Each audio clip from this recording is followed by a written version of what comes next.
রান্না তো সবসময় আমি একরকমভাবে করে থাকি। আজকে একটু ভিন্নভাবে খুব শর্টকাটভাবে তৈরি করার জন্য এই রান্নাটা করেছি। কেমন হয়েছে কমেন্টসের মাধ্যমে জানিয়ে দিবেন। এটা রান্না করেছি আমি ঝিঙ্গা দিয়ে, মাছের মাথার অংশগুলোকে সাথে আমি 2 টুকরো মাছও দিয়ে দিয়েছি। এগুলোকে হলুদ মরিচ মেখে রেখে দিয়ে তারপরে একটু ভেজে নিয়েছি।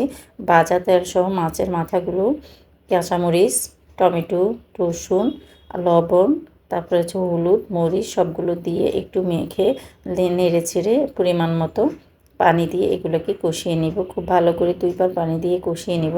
আর এটা আমি আলাদাভাবে মশলা কষিয়ে রান্না করি না, সবসময় তো মশলা কষিয়ে রান্না করি। এইভাবে আমি আজকে রান্না করব।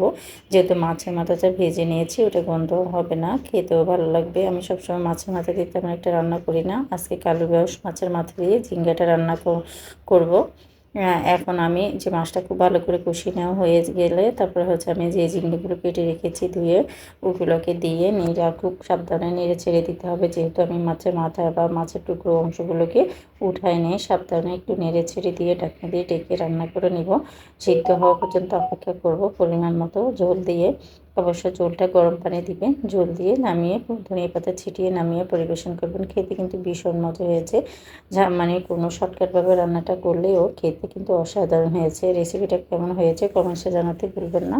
আর যারা আমার ভিডিওটি দেখছেন অবশ্যই ফলো করতে ভুলবেন না। আর রেসিপি ভালো লাগলে একটু শেয়ার করে দিবেন। সবাইকে ধন্যবাদ জানাচ্ছি পুরো ভিডিও দেখার জন্য। দেখেন এখন আমি ধনিয়া পাতা ছিটিয়ে ধনিয়া পাতাটা দিয়ে তারপরে হচ্ছে একটু নেড়েচেড়ে 1 মিনিট রান্না করে তারপর ঢাকনা দিয়ে ঢেকে রেখে দেবো 1 মিনিট, তারপর নামিয়ে পরিবেশন করব। দেখেন কালারটাও চকচকে সবুজ এসেছে, খেতেও ভালো হয়েছে মাশাআল্লাহ। ধন্যবাদ জানাচ্ছি আমার ভিডিও দেখার জন্য। আল্লাহ হাফেজ।